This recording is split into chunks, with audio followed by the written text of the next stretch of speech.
I come to you not just as a president, but as your son, your brother, your fellow African. I speak from the depths of my heart, not out of fear, but out of a deep love for this continent and for the people who make it so powerful, so beautiful, and so worthy of dignity. I did not take this journey to seek fame or titles. I stood up because I believed that Africa can rise with its own strength. I believed we no longer need to beg to build or borrow to live. I have walked with my people. I have eaten with them. I have listened to the cries of mothers, the dreams of students, the hopes of farmers, and I said, no more debt, no more handouts that come with chains. We will build this nation with what we have. I refused loans from the West. I rejected the burden of foreign conditions that destroy our independence. I believed in internal borrowing, in raising resources from within, in standing tall without bending to those who kept us beneath for generations. I made education free. I pushed for hospitals. To reach the furthest villages, I empowered farmers with tools, with seeds, with dignity. We invested in our land, our people, our security. We started producing our own smartphones. Yes, here in Burkina Faso, because we can. We don't need to wait for the world to hand us progress. We can create it. I walked this path knowing it would not be easy, and now I face the consequences. Foreign agents circle around me. They label me a threat. They spread lies. They try to divide us from within. Some have approached those close to me with bribes. Some have studied ways to silence me. Why? Because I chose to say no. Because I refused to kneel. Because I dared to dream of an Africa that no longer crawls behind. My people, I do not come to you asking for sympathy. I come asking for unity. I come asking for prayer. My life is in danger, not because of crime, not because of betrayal, but because I refuse to let Africa remain a servant. I refuse to sign our future away. I do not fear dying for the truth, but I fear what may happen if we keep quiet when the truth is attacked. I am still here, standing strong, but I feel the pressure. I sense the war against what we are. Building. And so today, I humbly ask, pray for me. Pray not because I am perfect, but because this journey is not mine alone. It is ours. It is Africa's. If I fall, Let it not be in silence. Let the world know that we will not let another African voice of independence be buried in the dust.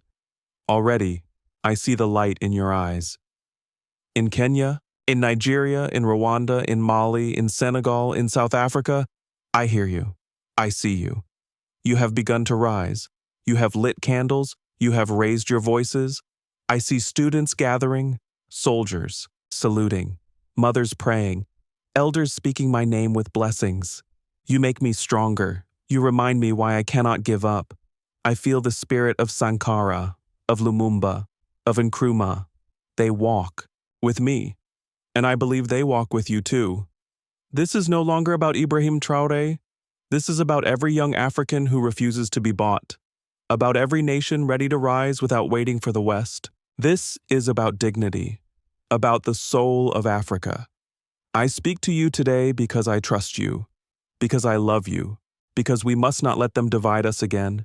We must not let them destroy what we are building. If you believe in what we've started, stand with me, pray with me, speak for me, not for the sake of a man, but for the sake of a movement.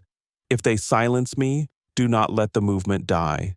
If I am no longer here, let 10 more rise. Let 100 more awaken. Let the fire burn in every heart. Africa is not weak. We are not poor. We are not dependent. We are just unshaken by the lies we've been told. And now we know the truth, we can rise. My people, pray for me. Stand with me. Speak with me. And if they come for me, let them find that I was never standing alone, but that I stood on the shoulders of millions. May Africa rise. May our voices never be silenced again. May the struggle bring light, not fear.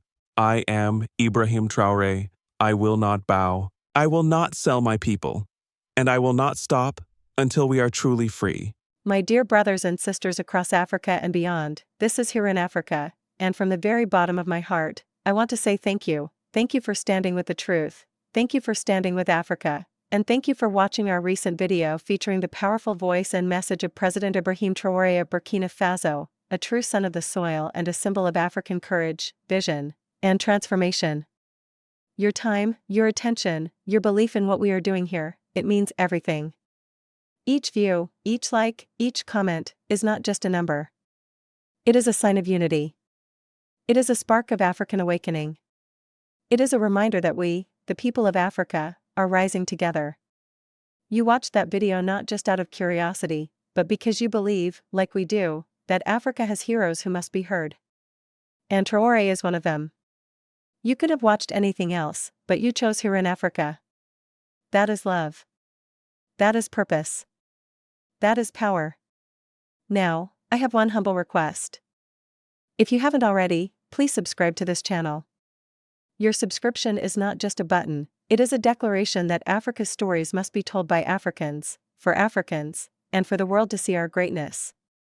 When you subscribe, you help amplify voices that the world tries to silence.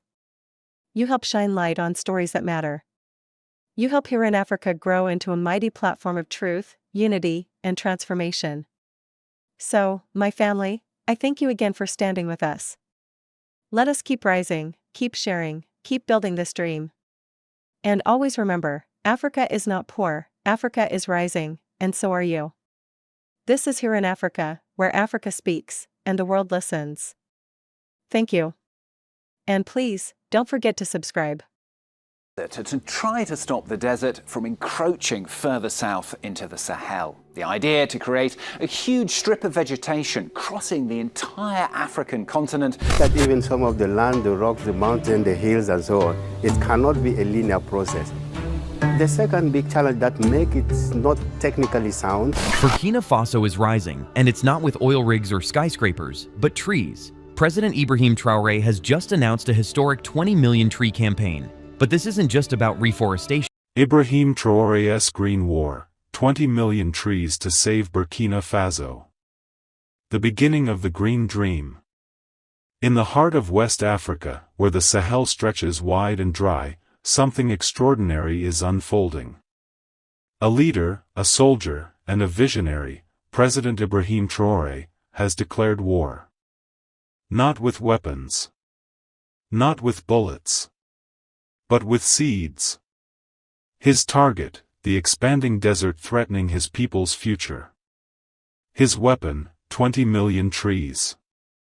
This is the story of one man's vision to reclaim the land, restore the soil, and reignite hope.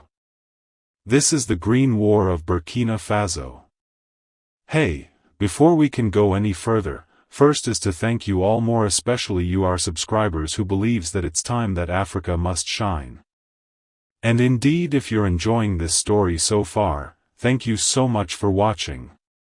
It really means a lot to us.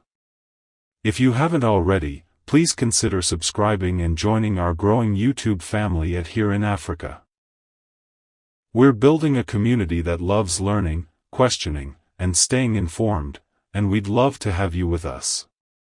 Don't forget to hit the like button if this is valuable to you, and feel free to share your thoughts in the comments. Now, let's get back to this amazing information. The desert threat, a nation on the edge. For decades, Burkina Faso has suffered from land degradation. The desert creeps southward, swallowing once productive farms. Rainfall becomes less predictable. Harvests shrink. Villages vanish. Wells dry up. Youth flee to cities or across borders.